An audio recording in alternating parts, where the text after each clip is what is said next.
Hi friends, இன்னைக்கு நம்ம சம்மருக்கு ஏற்ற மாதிரி ஒரு கஸ்டர்டு ஃப்ரூட் மிக்ஸ் தாங்க நம்ம பண்ண போகிறோம். அது எப்படி பண்ணலான்னு பார்த்துடலாமா? அதுக்கு கஸ்டர்டு பவுடரு 2 ஸ்பூன் சேர்த்துக்கோங்க. இந்த கஸ்டர்ட் பவுடரு எல்லா ஷாப்லேயுமே கிடைக்கும். அது கூட காய்ச்சி ஆற வச்ச பாலையும் சேர்த்து நல்லா மிக்ஸ் பண்ணி வச்சுக்கோங்க. அடுத்ததா 1/2 லிட்டர் மில்க் எடுத்துக்கோங்க. அதை நல்லா கொதிக்க வச்சுக்கோங்க. இந்த ஸ்டேஜில் 50 கிராம் சுகர் எடுத்துக்கோங்க.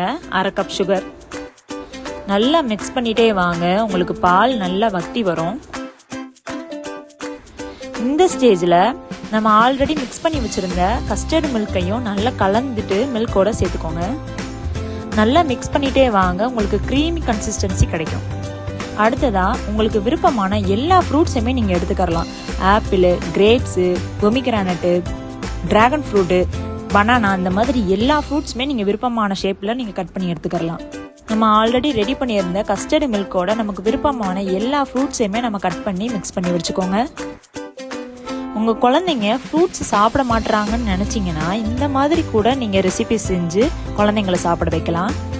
ஃபைனலாக நட்ஸ் சேர்த்துட்டு ஃப்ரிட்ஜில் வச்சு எடுத்து சாப்பிட்டு பாருங்கள். ரொம்பவே டேஸ்ட்டாக இருக்கும். இன்னும் நிறைய ரெசிபிஸ் பார்க்குறதுக்கு என்னுடைய பேஜை சப்ஸ்கிரைப் பண்ணி வச்சுக்கோங்க.